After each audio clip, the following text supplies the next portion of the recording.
Doctor Harry Beleván, bienvenido a librosperuanos.com. Usted ha publicado como editor y también como colaborador el libro Rusia, Ucrania, Occidente, 4 miradas académicas.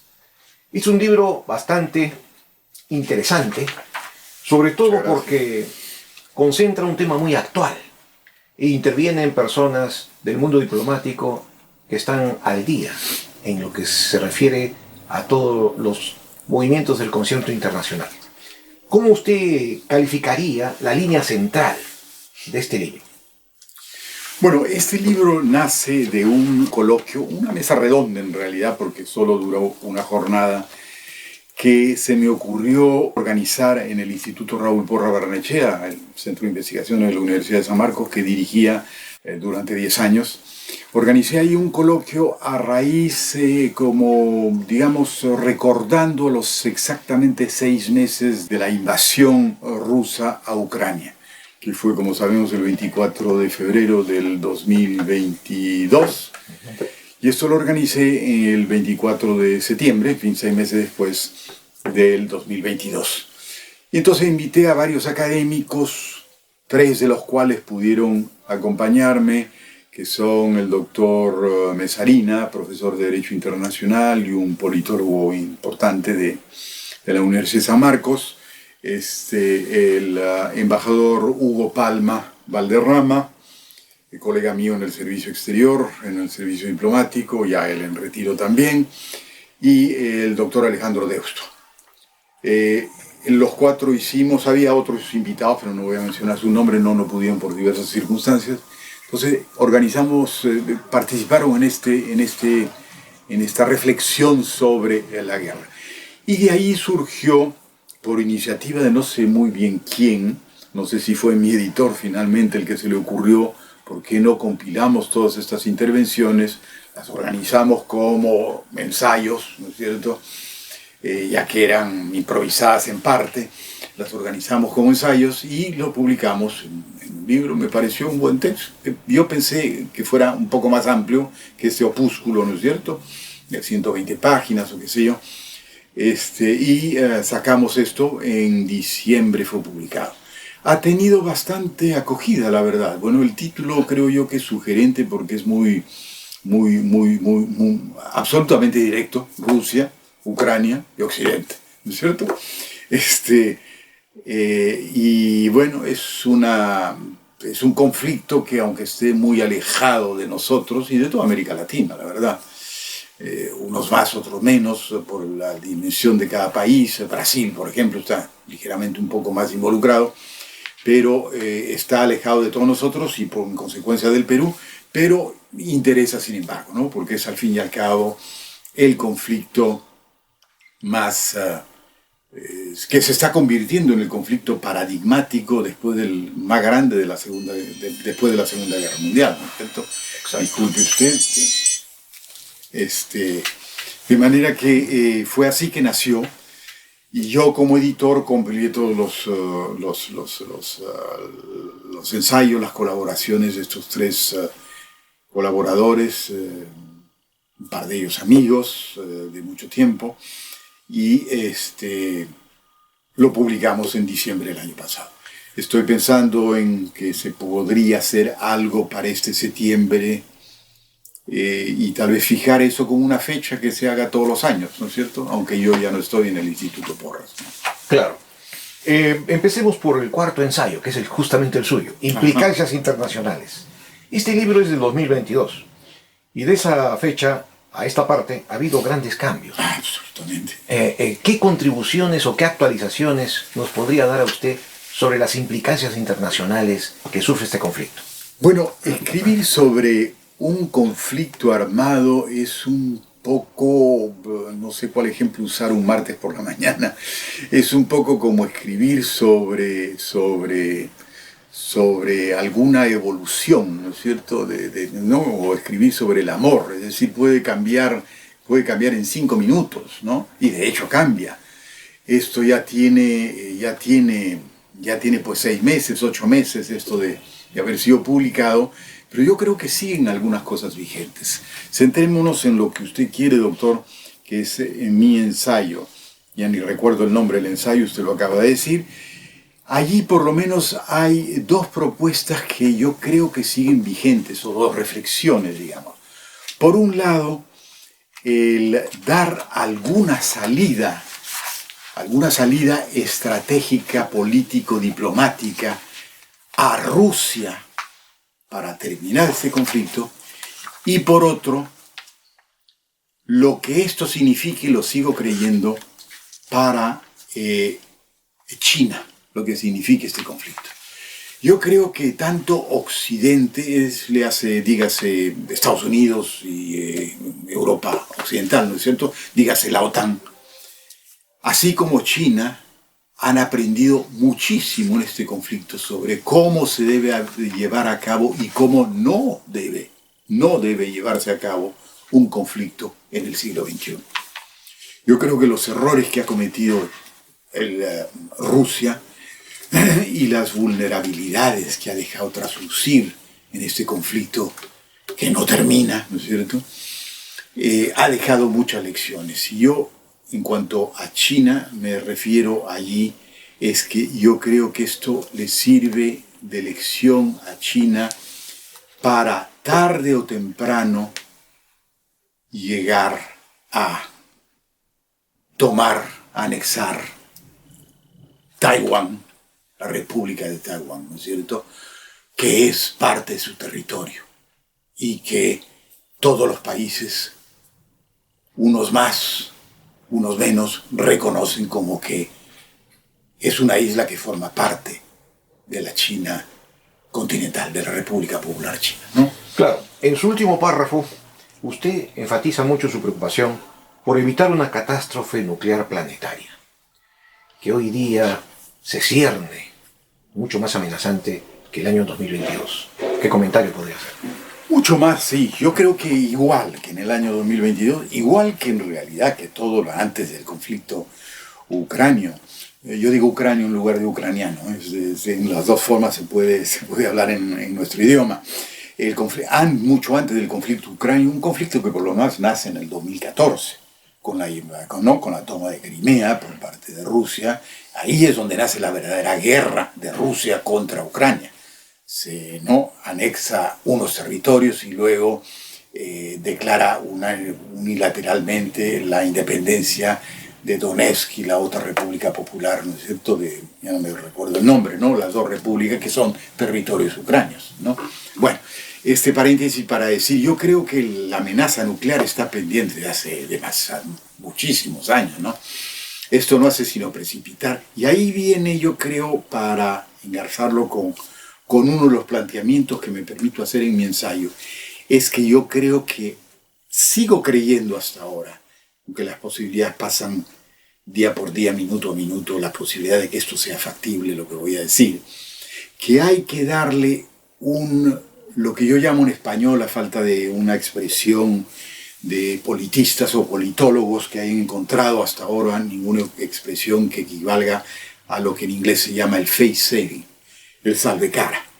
Es decir, al adversario no hay que arrinconarlo, porque esto es muy humano, y entre los animales incluso. Se arrincona un animal que no tiene que hacer, bueno, va a saltar y va a defenderse de la forma en que mejor lo puede hacer.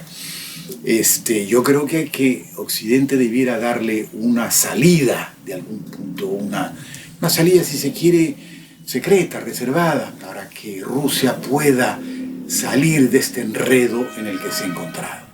Ciertamente le corresponde a Rusia y no a Ucrania, porque lo que está haciendo Ucrania es defenderse, y le corresponde a Rusia el aceptar esa salida, y le corresponde también a Occidente encontrar una salida. Porque también lo digo ahí, no olvidemos que si bien Rusia es el primer responsable de esta guerra, y obviamente el único país agresor contra Ucrania, también, no nos olvidemos, también Occidente tiene algo de culpa en lo que sucedió.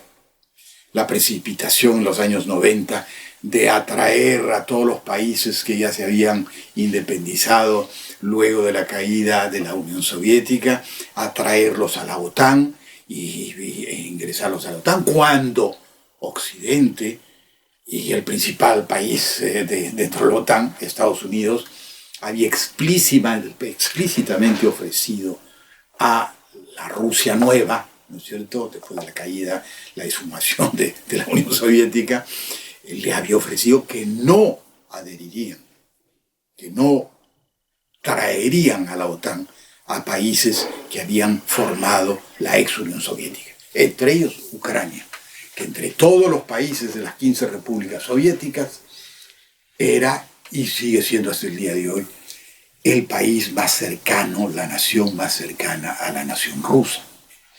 Muy interesante. Que hay un vínculo entre Rusia y Ucrania, claro, inextricable, ¿no? Muy interesante lo último que está diciendo, porque eso lleva a complementar lo escrito en su ensayo, en el sentido de que Occidente está acercando a Rusia constantemente sin dejar opciones de paz. Así es. Y esto es un grave deterioro de la ley internacional para poder establecer un mundo pacífico y solucionar de ese modo los conflictos internacionales. Me quedaría con la última parte de lo que ha dicho, porque de lo otro, si es transgredir el derecho internacional, no lo es tanto porque efectivamente ingresan a la OTAN solo aquellos países, solo aquellas naciones de Europa, se entiende por supuesto Atlántico Norte, ¿no es cierto? Aunque la OTAN se ha deformado tanto para bien y para mal también, que pueden ingresar en un futuro cualquier otro país, pero en fin, Organización del Tratado del Atlántico Norte, como quieren el acrónimo, ¿no es cierto? La OTAN, ingresan a la OTAN los países que lo solicitan, los países que lo demandan, pero por supuesto sabemos que detrás de esas demandas de Polonia, de Ucrania, que hizo la demanda, y fue por eso que fue el último, la última irritación contra Rusia, pues, ¿no es cierto?, que Ucrania quería ingresar a la OTAN, Polonia, República Checa y los otros países de la ex Unión Soviética que han ingresado, Lituania, Estonia, Latvia, ¿no es cierto?, que han ingresado a la OTAN. De manera que sí, yo creo que hay una responsabilidad de Occidente que no queda claramente definida. Yo creo que con esa sabiduría que les innata, Francia se ha dado cuenta de esto y a veces ha querido tender puentes con Moscú, el presidente Macron específicamente. Han fracasado, pero lo sigue haciendo, ¿no? Lo va a volver a intentar, yo estoy seguro. Alemania también, aunque ya no tenemos a Angela Merkel, y digo tenemos porque el mundo se benefició mucho de una política de talla universal como era Merkel, ¿no es cierto?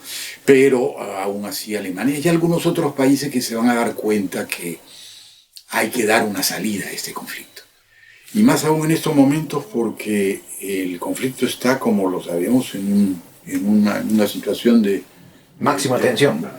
Pero de prolongación sine die, ¿no es cierto? O sea, que va a continuar. ¿Y a dónde nos va a llevar esto? Ninguno de los dos países, aparentemente lo que podemos decir hoy, sentados en esta mesa, ahora, porque como decía al comienzo, en una guerra las cosas cambian en un minuto, ¿no es cierto? Pero hoy no vemos ni a Kiev, ni a Moscú, ni a Washington con la intención de terminar, de encontrar alguna salida, ¿no es cierto? Así. Hay 2 planes, hasta 3 planes de plazo, ¿no? Proyectos, ¿no?, que se han presentado, pero las 2 partes son las únicas que deben aceptarlo, ¿no? Claro. A propósito de Washington, doctor Villeván, ¿cómo podría usted explicar el hecho que el mundo se pregunta cómo un país como Estados Unidos puede tensar tanto la cuerda bajo el peligro de una guerra termonuclear que aparentemente da la impresión que ellos piensan que van a ganarla? ¿Es posible ganar una guerra termonuclear? No, y quienes más han hablado de eso, justamente, de que es imposible, no muy difícil o extremadamente difícil, sino imposible, de que haya un ganador en una conflagración nuclear, ¿no? No hay ganador, no puede haber ganador, ¿no? Los que más han insistido han sido los gobernantes norteamericanos, algunos de ellos, ¿no es cierto? Los realmente excelentes gobernantes, ¿no? como Clinton, ¿cierto?, como Obama, que lo han dicho, lo han reiterado a lo largo de los años, ¿no es cierto?, que no puede haber, y el propio presidente Biden, el presidente actual norteamericano, no puede haber ganadores en un conflicto nuclear. Dicho eso, yo lo creo también, ellos lo saben más que yo, obviamente, porque conocen sus capacidades y conocen sus flaquezas también, ¿no es cierto? Dicho eso, yo creo que efectivamente en estos momentos sí estamos pues, por lo que podemos ver, no juzgar sino ver simplemente, estamos frente a unas posibilidades un poco mayores de lo que estamos antes de febrero del 2022, ¿no?, cuando se inician estos ataques frontales a Ucrania y no a algunas partes de su territorio como Crimea. Estamos más cercanos a un conflicto nuclear, insisto en lo que dije anteriormente, porque la Unión Soviética, Rusia se está dando cuenta cada vez más, y Putin en principio, ¿no?, a la cabeza de todo, se está dando cuenta que el conflicto, pues, no tiene un ganador, el conflicto bilateral entre los dos, ¿no es cierto?, y que está costándole demasiado a Rusia, ¿no? Y que de paso ha demostrado las vulnerabilidades inmensas en la defensa de sus fronteras, ¿no? O sea, Rusia ha quedado al descubierto. A propósito de al descubierto, se acaba de dar a conocer la intención de poner bases militares y misiles y contingentes de tropas rusas en Cuba y Venezuela, como una forma de contestar a una OTAN que tiene cercada cada vez más a Rusia. ¿Usted cree que un mundo que pende de un hilo en la defensa de la paz, cree usted que tiene esto un momento de pausa, de sensatez por parte de quienes están provocando la tensión permanente? Sí, y comienzo por su pregunta, doctor. Yo creo que se trata de una noticia falsa. Los fake news que tanto circulan todo a cada minuto en el universo, ¿no es cierto? Y el Perú no se salva de esas noticias falsas. Es una noticia totalmente falsa. No creo en la posibilidad siquiera que Moscú, o peor aún Corea del Norte, pues han pensado, ¿no es cierto?, instalar bases o lo que fuere en Venezuela y en Cuba.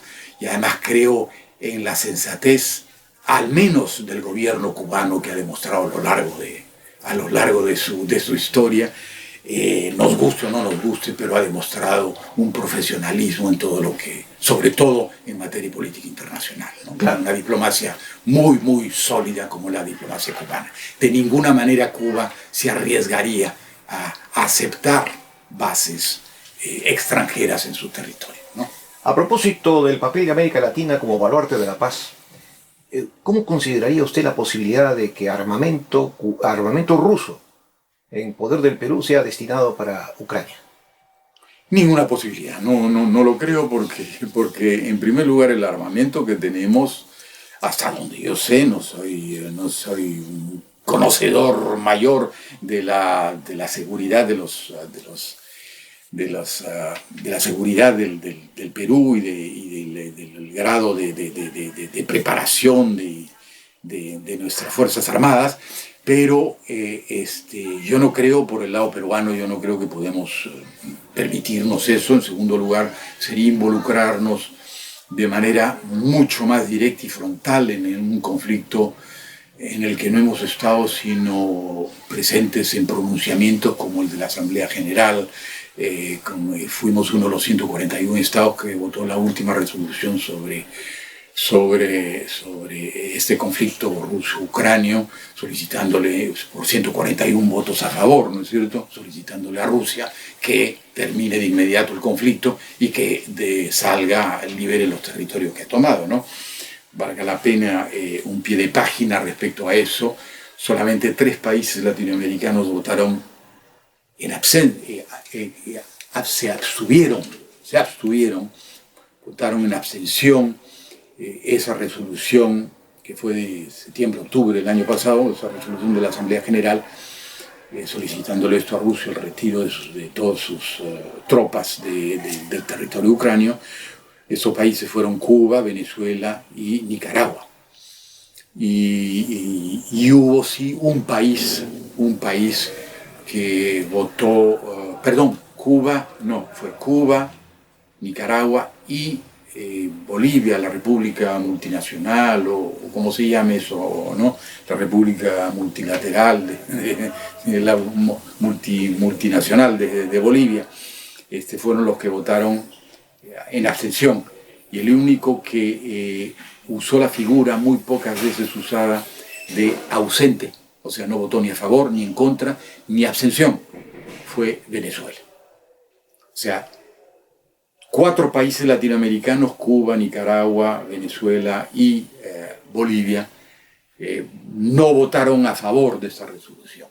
Pero lo menciono todo esto porque América Latina se ha hecho presente en eso, por unanimidad ha votado, casi por unanimidad ha votado esta resolución, y yo creo que debemos seguir eso. Al fin y al cabo, ningún país, contrario a lo que algunos dicen que el Brasil, Argentina y México como grandes potencias, no solamente económicas, sino también comerciales, tienen intereses solo. No.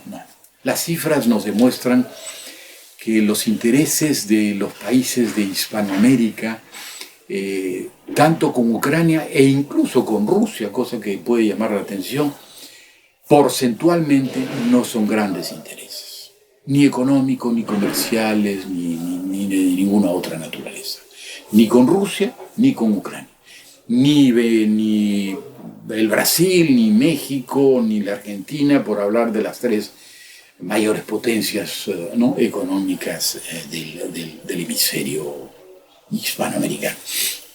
De manera que yo no creo en esa posibilidad de que el Perú, no creo absolutamente en la posibilidad, ni que el Perú, ni que ningún otro país latinoamericano pueda enviar armamento, ya sea a Ucrania y ni que decir a Rusia, ¿no? Claro. Doctor Harry Beleván, muy agradecidos por esta interesante e importante entrevista. Al contrario, muchas gracias. Y lo esperamos por sus siguientes contribuciones. Muchas gracias por la invitación, doctor. A usted.